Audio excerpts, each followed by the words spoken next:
மிதுன ராசி அன்பர்கள் மனமானவர்களாக இருந்தால் வாழ்க்கை துணை, அந்த வாழ்க்கை துணை சம்பந்தமாக அவர்களுடைய குடும்பம், இவர்களை நீங்கள் அனுசரித்து போக வேண்டியது இருக்கும்.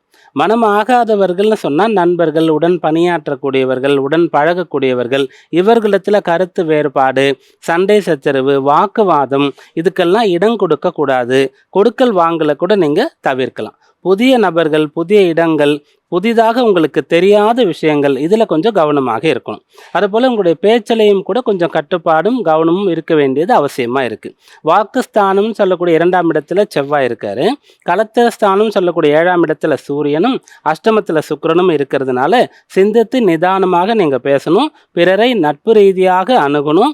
அதிகமாக நம்பி ஏமாறக்கூடிய வாய்ப்பையும் தவிர்த்து கொள்ளணும். அதே போல் அதிகமாக பிறரை விரோதம் செய்து கொள்ளவும் கூடாது. உங்களுடைய ராசிநாதன் புதனை நியூட்ரல் பிளானட்னு சொல்லுவோம். அதுபோல் இப்போ நீங்கள் பக்குவமாக இருந்தால் இந்த வாரம் சாதகமாக இருக்கும்.